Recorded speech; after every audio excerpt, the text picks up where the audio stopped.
आप सुन रहे हैं माँ दर्शी माँ दुर्गा म्यूजिक की प्रस्तुति। बोला बोला छठी मैया की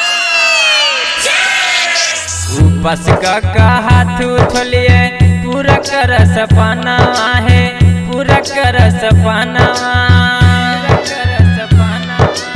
उपस का हाथ उठलिए पूरा कर सपना है, पूरा कर सपना।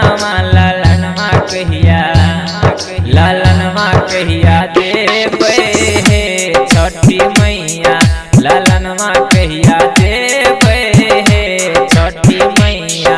ए छठी मैया लालनमा कहिया देवे हे छठी मैया, लालनमा कहिया देवे हे छठी मैया।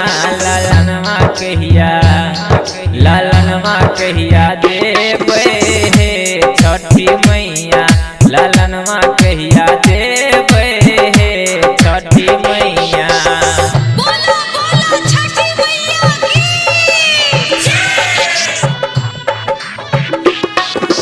डीजे उमेश, डीजे उमेश, सुखीपुर बाजार, सुखीपुर बाजार।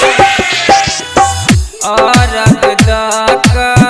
हाथ उठलिए जल में भेलिए ठार हो, एगो ललना के बिना मैया जिंदगी लागे बेकार।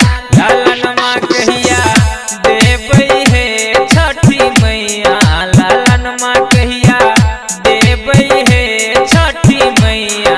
लालनमा कहिया, लालनमा कहिया देवे हे छठी मैया, लालनमा कहिया देवे हे छठी मैया। प्रेम से बोली छठी मैया की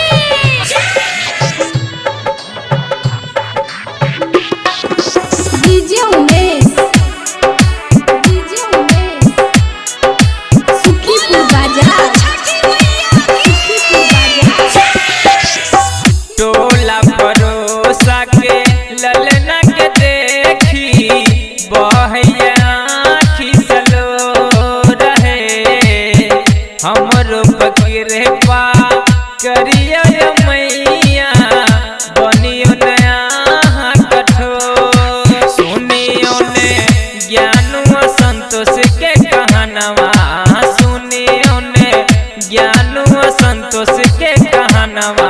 लालनमा कहिया, लालनमा कहिया देवे हे छठी मैया, लालनमा कहिया देवे हे छठी मैया।